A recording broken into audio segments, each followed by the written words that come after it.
Dios nos va iluminando y abriendo nuestra luz para darnos cuenta de cuántos errores se cometen, porque cada persona que predica, yo le digo, yo tengo años de predicar, pero cada vez que predico, el corazón me palpita así. Significa que llena mi emoción de adrenalina y tengo angustia, porque alguien dice, no, si es fácil subir y predicarse. Alguien que dice así, para mí no entiende la responsabilidad que es hablar de Dios. Yo no lo consigo. Yo tengo más de 30 años de predicar y todavía yo me subo a la tristeza y mi corazón palpita.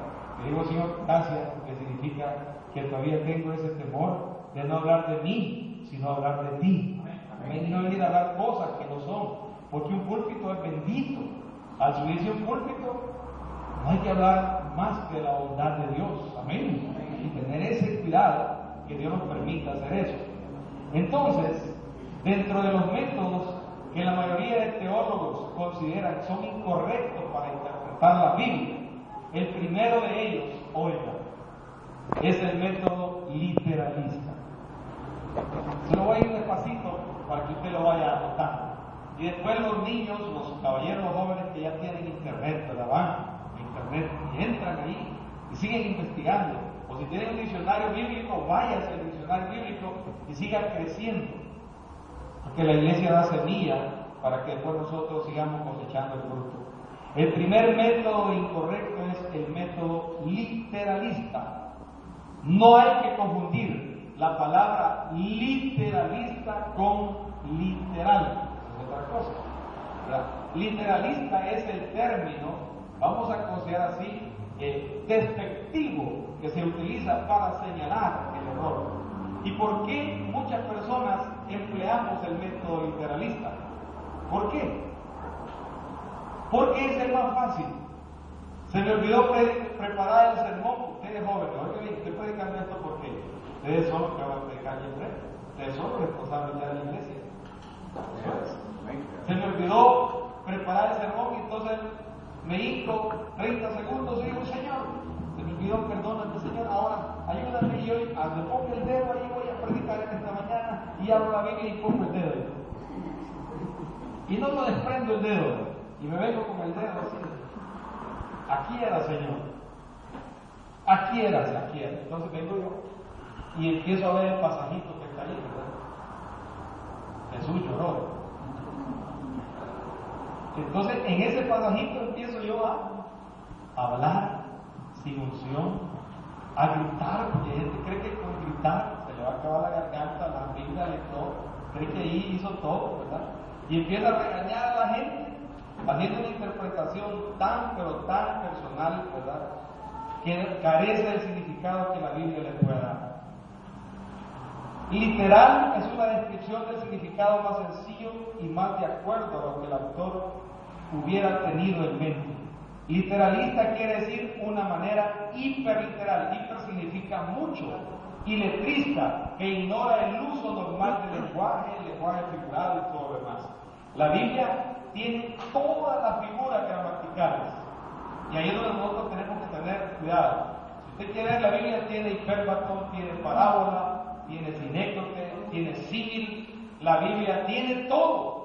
Y algunas veces alguien quiere ser una parábola, la quiere ser literalista y no se puede.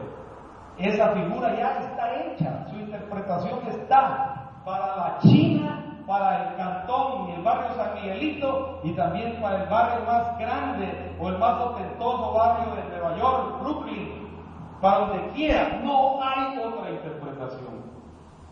No existe, por más que yo quiera. Yo puedo tener comentarios adicionales, eso sí, pero la interpretación, y eso es lo que le da el valor y el poder a la palabra de Dios. Porque usted se va, el pastor ha predicado en Estados Unidos, pero yo uno dice, lo mismo dice. A mí me gusta oír los hermanos de Corea, con los chinitos. Me gusta oír la predicación del hermano Paul John Cho, que tiene la iglesia más grande del mundo, 2 millones de miembros, hoy tiene más. Pero cuando usted oye la traducción, usted no está oyendo cosas que usted no ha escuchado. Es lo mismo que nosotros decimos aquí. ¿Y quién les enseña a ellos? el espíritu que la escribió. El espíritu que escribió la Biblia, él no se equivoca porque él la escribió. Y él da la interpretación, no hay otro. Entonces, queridos jóvenes, que pronto van a estar aquí y nosotros los viejitos ahí sentados, comiendo lo que ustedes nos van a dar, debemos de tener mucho cuidado. Cuando Dios nos llama a predicar la palabra, porque no todos van a ser predicadores, eso es así, no todos, pero todos van a guiar a otras personas a los pies de Cristo, entonces hay que darle a entender. Muchas personas se enfrascan.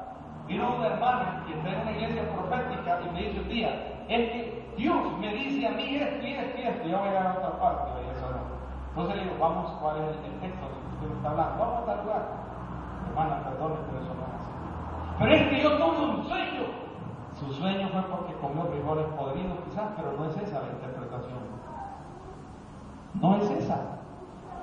Y algunas veces la gente respira y dice, venga, y esto dice el santo, y eso no es lo que dice el santo. Equivocados.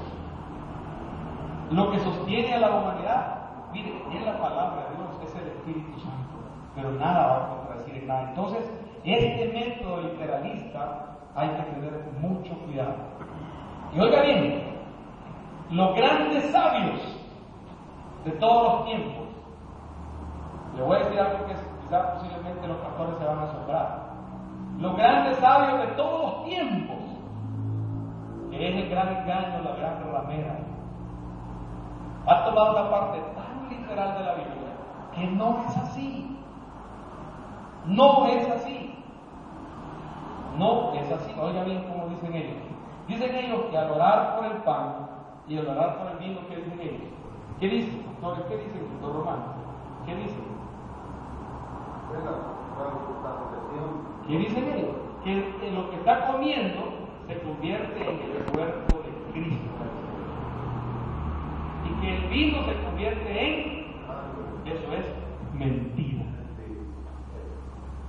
Yo puedo ser un indito, ¿verdad?, de aquí de Santa Ana, y allá lo que escribieron allá los romanos, los que interpretaron eso, y los grandes cardenales de la Iglesia Católica pueden estar ahí, ¿verdad? Pero eso no quiere decir que porque ellos sean los grandes dueños del mundo religioso, son los dueños de la verdad. Ellos no son los dueños de la verdad. Esa muchachita que viene aquí conmigo al culto, es la que tenemos en la casa, que acompaña a mi esposa. El papá de ella es, ellos le llaman, no le llaman pastores, sino que le llaman, en las congregaciones católicas le llaman, ¿cómo le llaman? Pensadores, no sé cómo. Esa niña, ¿perdón? Sí, catequista, por ahí tienen otro nombre. Por eso, esa niña se ha criado en un ambiente de pura religiosidad.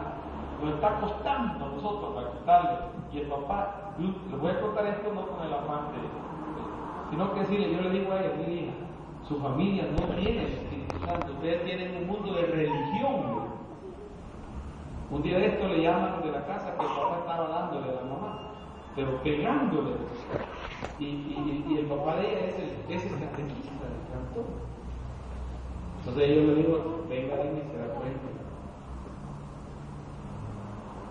Se da cuenta, su papá no tiene el espíritu de verdad. Mire, ahí le traemos aquí, ¿cuándo se va a bautizar? Yo le voy a volver a hablar del bautismo, de lo real. No le voy a hablar de mí, sino que le voy a hablar de lo que Dios dice. Entonces la gente cree en el método que se llama Eucaristía. Y dicen ellos que nosotros no hemos llegado a la Eucaristía. Ese es el método literalista. Entiende que el cuerpo de Cristo es ese pancito y que hay que comerse el cuerpo de Cristo. ¿Cuándo nos comemos el cuerpo de Cristo nosotros? Cuando aceptamos su muerte sustituta. Amén. ¿Usted sabe por qué se bautizó Jesús? Yo he oído gente que dice, con el perdón, por obediencia se bautizó. No, él no se bautizó por obediencia. Perdónenme. Pero Jesús no se bautizó por obediencia. ¿Por qué bautizaba a Juan el Bautista, hermano? ¿Para qué bautizaba a Juan el Bautista? Eso no lo hemos oído. ¿Por qué bautizaba a Juan el Bautista? ¿Para qué? ¿Para qué era el llamado de Juan el Bautista que la gente se bautizara? ¿Para qué? Oiga, para arrepentimiento. Así decía. Ahora yo le hago otra qué tenía que arrepentirse Jesús? Dígame de qué. Dígame de qué. ¿De qué? Dígame de qué. Dígame, por favor. ¿De qué, hermano Melquisedec Jr.? ¿De qué? ¿Ah? De nada que tenía que arrepentirse. Él era Dios, estaba sin mancha. Pero desde que se bautizó, ¿sabe qué aceptó él? Aceptó llevar los pecados de nosotros. Cuando se estaba bautizando, él estaba diciendo, sí, yo llevo sus pecados. Entonces, comer la carne de Cristo significa aceptar su cuerpo vicario en la cruz del Calvario. Eso significa comer la carne. No significa que en cada momento de la hostia, usted va a estar comiendo la carne de Cristo. No, eso no es así. Pero ese es, dígate, el método literalista. Y no es que nosotros, como cristianos, queramos estar en contra de eso. Hay muchas cosas de la Iglesia Católica que la interpretación es la misma, no tenemos ningún error, no tenemos ningún problema. Pero en esas cosas así es. Un ejemplo también, bueno, que lo que vamos a decir, si quiere vaya usted conmigo a la Biblia para que vean que no estoy hablando de mí. San Mateo 26. San Mateo 26. Como San Mateo tiene, vamos a considerar que San Mateo 26 tiene, el versículo tiene tres grandes cosas. Entonces, digamos que el versículo 6 es el que nosotros estamos leyendo. A ver, ¿quién me quiere regalar la lectura? San Mateo 26. 26. Sí. Y mientras comían, tomó Jesús el pan y bendijo, y lo partió y dio a sus discípulos y dijo, tomad y comed, esto es mi cuerpo. Así es. Entonces, el pan es el cuerpo, pero entendiendo así. Ese lenguaje, ¿cómo se llama? En la figura gramatical. Ese se llama lenguaje figurado. Él estaba revelando